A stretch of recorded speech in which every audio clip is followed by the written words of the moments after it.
আসসালামু আলাইকুম সুপ্রিয় এইচএসসি পরীক্ষার্থীরা, তোমরা সবাই কেমন আছো? আশা করি সবাই অনেক অনেক বেশি ভালো আছো।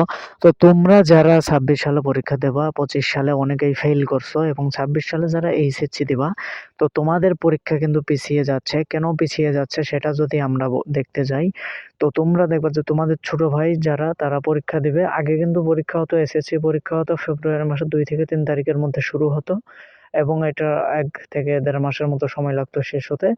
আম তবে এখন কিন্তু সেটা পর্যায়ক্রমে পিছিয়ে আসতে, আসতে এখন কিন্তু আ রমজান মাস পেরিয়ে রমজান শেষে কিন্তু পরীক্ষাটা হয়।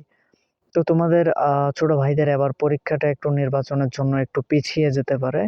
তো যার ফলে তোমাদের পরীক্ষাটা কিন্তু পিছিয়ে যাচ্ছে।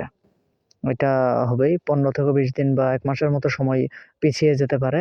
তো তাদের যদি পরীক্ষা আগে না হয়, তোমাদের ছোট ভাই এসএসসি যারা পরীক্ষা দিতেছে দিবে যারা, তারা যদি পাস না করে তারা যদি পরীক্ষা না দেয় তাহলে তোমাদের পরীক্ষা কিভাবে দিবে বলো?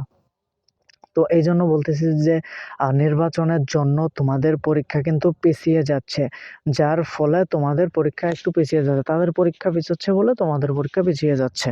কারণ দেখো এইটা ওইখানে হচ্ছে হলো তোমাদের তারা পরীক্ষা দেবে ১ থেকে ১.৫ মাসের মতো সময় লাগবে এসএসসি দিবে। এবং তাদের রেজাল্টটা দিবে আ ২ মাসের মাথায় দিয়ে দিবে। তো এই সব মিলিয়ে ৩ মাস ৩.৫ মাসের মতো সময় লাগবে। বলো ৪ মাসের মতো সময় লাগতে পারে। তো যার ফলে তোমাদের পরীক্ষাটা একটু পিছিয়ে যাবে। তাদের রেজাল্ট দেওয়ার পর তারপর তোমাদের পরীক্ষা নিয়ে কথাবার্তা হবে এবং তোমাদের ডেট ফাইনাল হবে। তো এইজন্য বলতেছিলাম যে তোমাদের পরীক্ষাটা একটু পিছিয়ে যেতে পারে।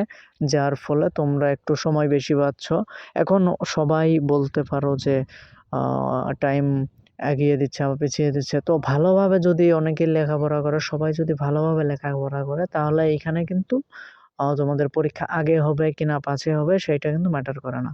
তো তোমরা যদি ভালোভাবে লেখাপড়া করো তাহলে তোমরা নিশ্চয়ই পরীক্ষায় ভালো ফলাফল করতে পারবে। তোমরা যদি আ এখন থেকে এখনো তোমাদের কাছে সময় আছে। এইচএসসি যারা আছো তোমাদের কাছে অনেক সময় আছে।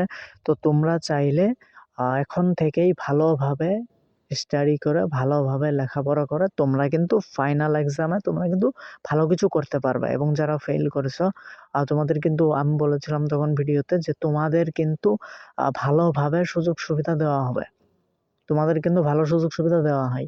অনেক তোমাদের স্যাররা তোমাদেরকে স্যাররা হেল্প করে আ এবং তোমাদের যারা যারা ফেইল করে তারা কিন্তু মনে করো যে সবাইকে কিন্তু আলাদাভাবে বসিয়ে দেয় তোমাদেরকে। সবাইকে আলাদাভাবে বসিয়ে দেয় এবং তোমাদের পরীক্ষাও আলাদাভাবে নিয়ে নেওয়া হয়। তো ভিডিওটা আর বেশি লম্বা করব না। তো ভিডিওটা এতটুকুই ছিল। তোমাদের পরীক্ষাটা পিছিয়ে যাওয়ার জন্য আ এই নিউজটা ছিল। তো তোমরা সবাই ভালো থেকো, সুস্থ থাকো সেই পর্যন্ত এবং ভিডিওটাকে লাইক না করে থাকলে অবশ্যই একটা লাইক করে দাও এবং তোমার মতামতটি কমেন্ট বক্সে জানিয়ে দাও এবং চ্যানেলটিকে সাবস্ক্রাইব করে তোমরা পাশেই থাকো। তো পরবর্তী ভিডিও পর্যন্ত সবাই সুস্থ থাকো, ভালো থাকো। আসসালামু আলাইকুম।